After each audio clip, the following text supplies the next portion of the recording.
Hello, everyone, and welcome back. I'm Gayathri, your host, and today we move into episode 17 within season 3 of Catalyze Your Self. When we function at any cost. Across this season, we've been staying with the patterns that can become active within our mind, our nervous system, and our body when pressure is present. For all of us, life can ask to carry more responsibilities, move through difficult or constrained circumstances, and make sacrifices that can be meaningful and necessary.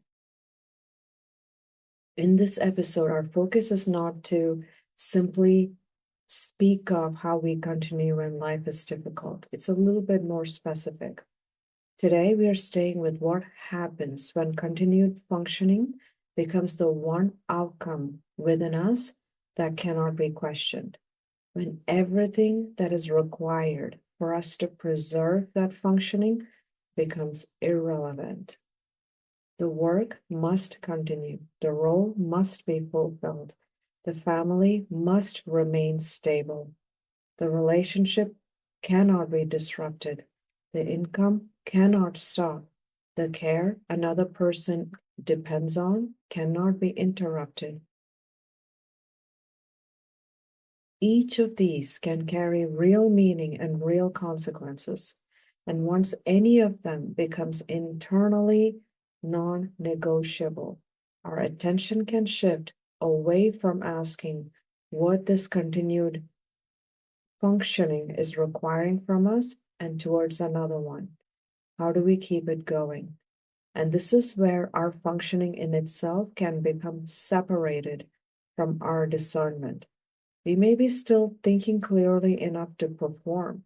We may still be emotionally containing what the situation is appearing to require. Our nervous system and body may continue adapting so that we can remain visible, available, responsive, and capable. Yet, there's no part of our discernment watching over the impact all of this functioning is having on ourselves. Today, we are going to stay with that internal dynamic that can get more intense under pressure. We will slow down to reflect on what has been treated as unable to fail, unable to pause, unable to change, or unable to be questioned. Which consequences are being counted and which are being dismissed because they're occurring primarily within us? And why can the visible disruption of changing how we function feel more consequential than the private cost of continuing exactly as we are? And one of the clearest places this pattern tends to show up for us is in the adjustments we allow ourselves to consider. When a deadline no longer fits what the work genuinely requires, we may not question the deadline itself. Instead, we question how much sleep and recovery we can not give ourselves in order to meet it. When a family or a household depends on one person to maintain emotional and practical stability, the arrangement in itself may not be looked at or reconsidered.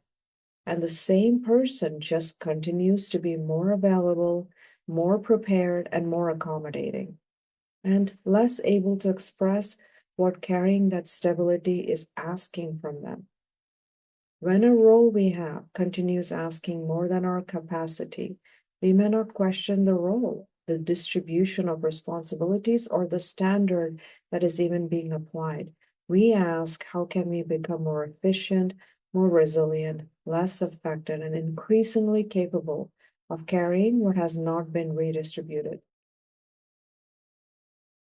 Across each of these experiences, every solution we imagine can become directed towards preserving the same outcome. Our pathway to success turns into ensuring externally what is visible remains intact, even while internally we are collapsing, restricting, and reorganizing around it. And there is a distinction here. We can make demanding sacrifices with complete awareness and conscious presence of mind and remain in relationship with ourselves also. We may continue because alternatives may be materially limited at the time. We may be carrying another person through a genuine crisis. We may be moving through a temporary period where something important is requiring more from us. Or we may consciously accept a cost because what we are doing reflects our values, our purpose that matters deeply to us. The presence of sacrifice does not, on its own, mean that we have abandoned ourselves. The deeper shift occurs when our choices are narrowed and directed towards how we will adapt our own selves around that outcome, without taking ourselves into the equation for consideration. We may recognize that our body is strained, but that recognition is not influencing our pace. We may know resentment is forming, but that knowledge does not influence how our responsibilities are being distributed. We may understand that our attention is narrowing, that our relationships are receiving less from us, or that our values are becoming less represented in how we live.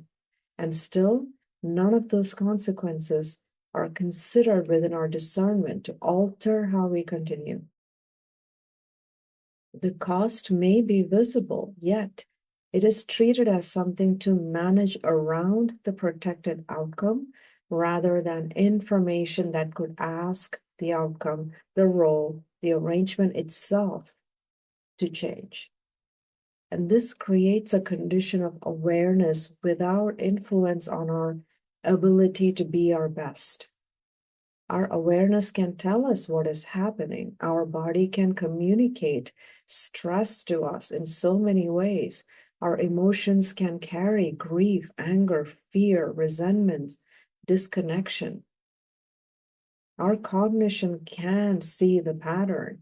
Our consciousness can recognize that the way we are living no longer feels coherent, and still our conclusion may remain, yes, this is harming me, but I need to continue anyway so the arrangement can continue to look successful. Functioning at any cost begins when the costs within us are allowed to be known, but are not allowed to matter enough to influence our decisions.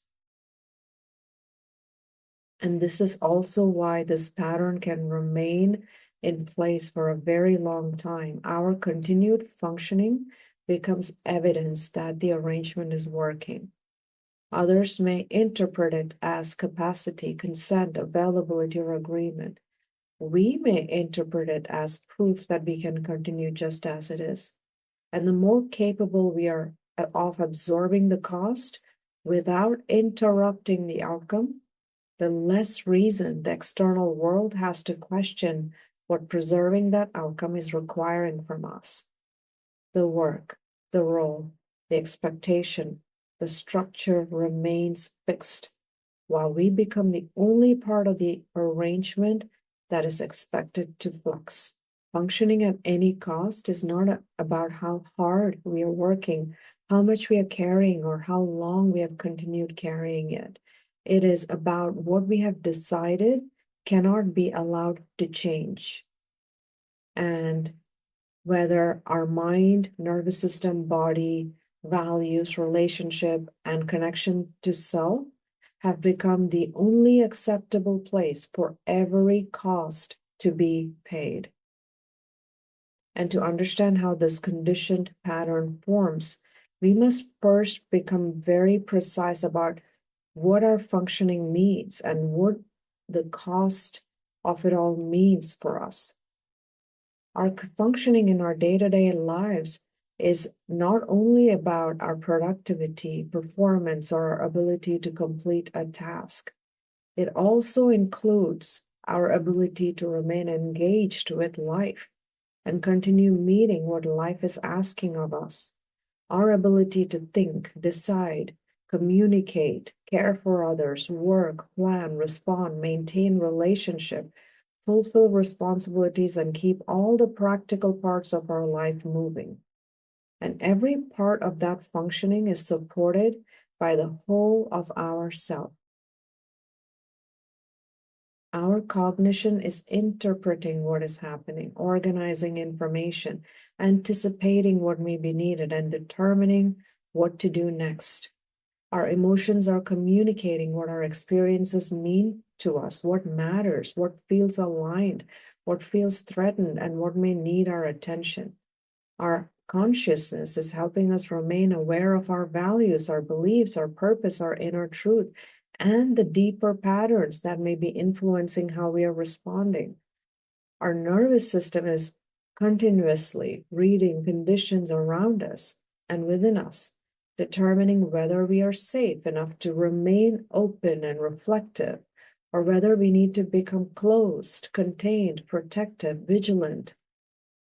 And our body is physically carrying every part of this experience through our movement, our tension, our breathing, our rest, our ability to recover from what has been required from us. When all of these parts of our mind, our nervous system, and our body are working collaboratively, our functioning reflects the whole of who we are.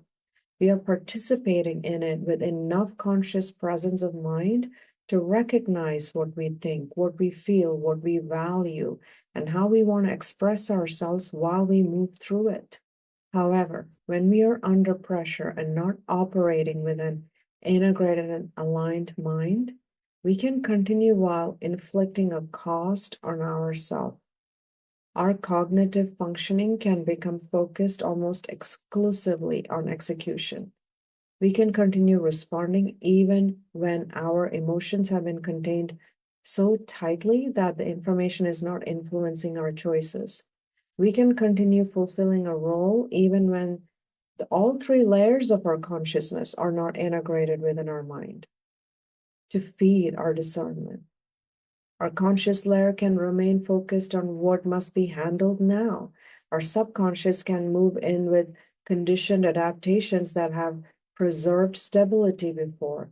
The deeper meaning and misalignment that our unconscious holds may not even be heard or acknowledged. Our nervous system can continue to prioritize familiarity and protection. If continued functioning is familiar and changing the arrangement is not, our nervous system may organize our mind and body around continuation even when it is costly. And our body can continue adapting to what is being asked of it, even while it is communicating that this is creating harm. What continued functioning tells us is that continuity is being maintained. It does not, by itself, tell us what that maintaining of that continuity is requiring from us, whether we remain connected to ourselves while doing it, or whether this way of continuing still reflects our integrity. This is also where our capability can become misleading evidence. When we are still able to do something, our cognition can interpret that ability as confirmation that continuing in the same way is perfectly acceptable. We tell ourselves that we are still accomplishing what we targeted. We have not missed anything important. And because we remain capable, the question of whether anything needs to change can feel unnecessary. But our capability and our discernment are answering two very different questions. Our capability tells us that we can still accomplish under any conditions we are in. Our discernment asks what accomplishing it in this way is requiring from the whole of ourself, what the impact has become, and whether that impact needs to influence how we choose to continue. When our functioning becomes separated from our discernment, our ability to continue can begin to carry more weight than any information about how continuing is impacting ourself, what it is costing ourself. And this cost is not only about the final consequence that becomes impossible to ignore. A dramatic burnout, collapse, health conditions that stress brings in, or a breakdown. We must also consider costs that can show up much earlier than that. Costs that continuing requires, reduces, postpones, or repeatedly takes from another part of our life, so that what we've been treating as non-negotiable can continue unchanged. The cost may be rest we keep reducing so the work can continue at the same pace.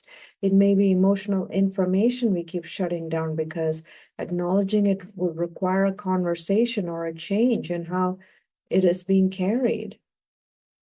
It may be the attention that is repeatedly taken away from our relationships because our mind remains preoccupied with what must be maintained somewhere else. It may be the narrowing of our patience, our presence, our self-expression, or our connection to values that once guided how we wanted to live. It may also be the ongoing internal effort required to keep one part of our life appearing stable, while the rest of it continually adapts around it. And we know this. Just as the conditioned patterns starts showing up subtly when pressure comes in, the costs can also be subtle. If you're not living our lives being consciously present, we may not even be aware this is happening until something traumatic happens. The cost does not have to look dramatic in order to matter. These costs can show up incrementally. One more sleepless night, one more time of shutting down how we feel, one more time of postponing a conversation that has been needed for a better time, one more promise that we will return to ourselves when the conditions become easier. Each individual choice can feel so reasonable. Each response may appear so practical on its own. Yet every response is asking the person carrying that impact to adapt again, while what they are preserving remains protected from reconsideration. And this is why functioning at any cost is not defined by the severity of one consequence. It is defined by the repeated absence of any internal recalibration and discernment to carry enough influence to change the way we are functioning as needed. And this is also true. The presence of cost does not automatically mean that what we're doing is misaligned. Everything meaningful in our life asks something from us. Love, responsibility, leadership, caregiving, all carries effort. Purpose, growth, survival, and commitment asks us to move through experiences that are demanding or uncomfortable. A conscious sacrifice can ask a great deal from us and still allow us to remain in relationship with ourselves. We know what we are choosing and why. We may recognize what it is requiring from us. We may understand that the choice is connected to something we value deeply. We may also remain willing to reconsider how we are carrying it as our conditions change.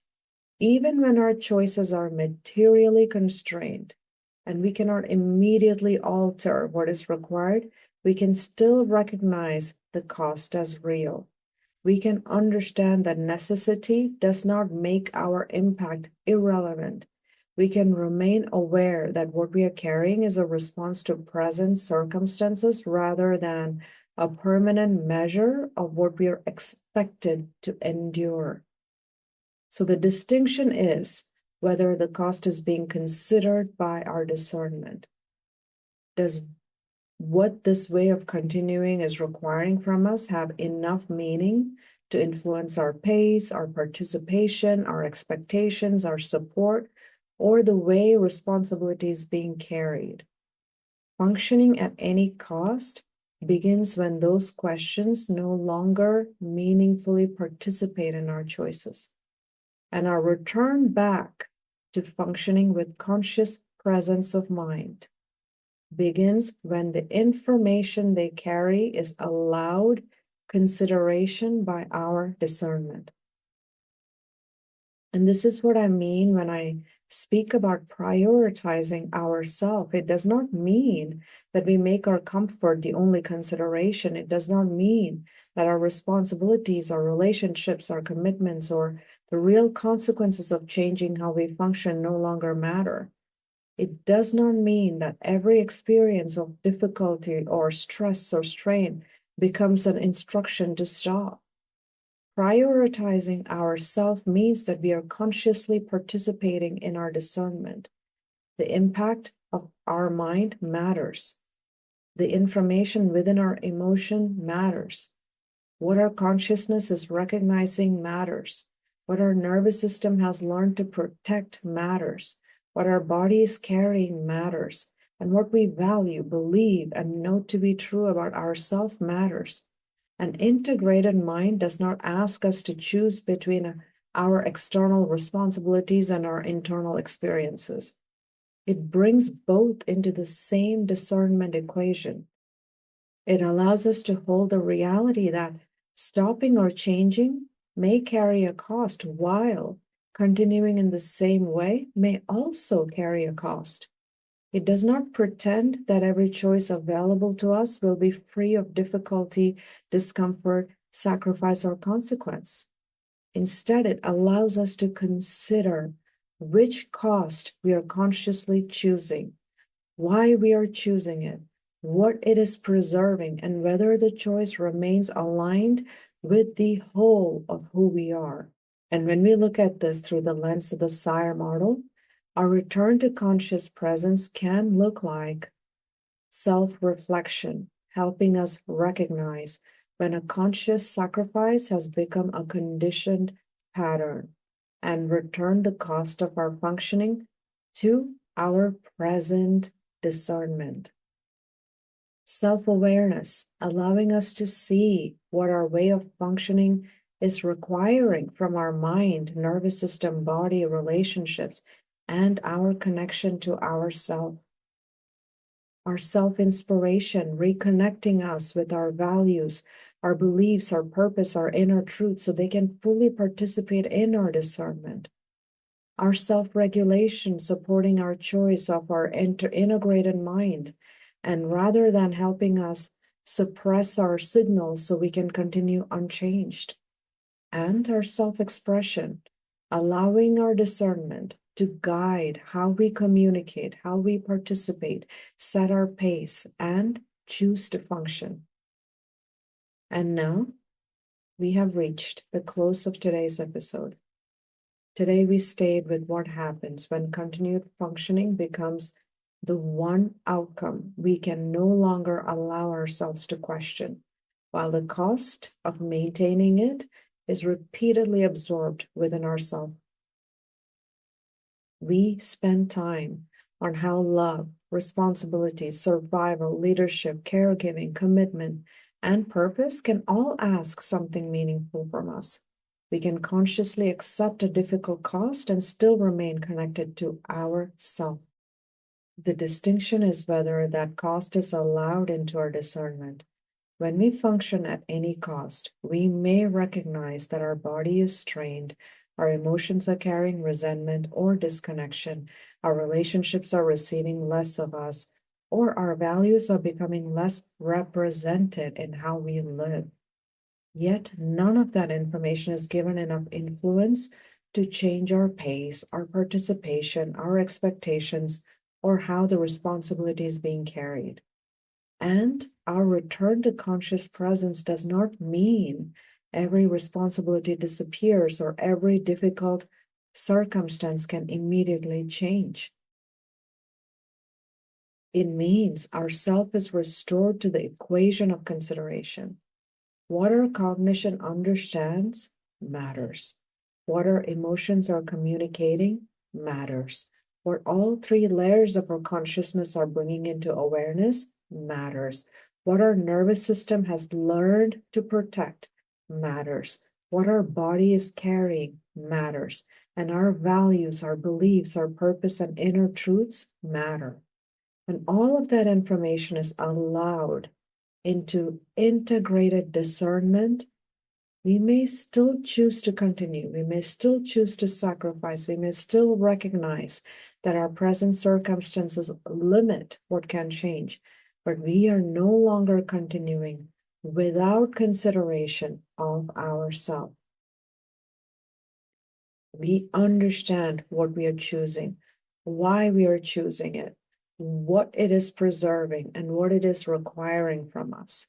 And we remain willing to reconsider that choice when the circumstances or the costs change. Now, I want to leave all of us with a few reflective considerations. Where in our lives has continued functioning become something we no longer allow ourselves to question? And what cost that we are already aware of is something that we have not given influence within our discernment? These reflections are not asking us to abandon what matters or disregard the consequences others may face.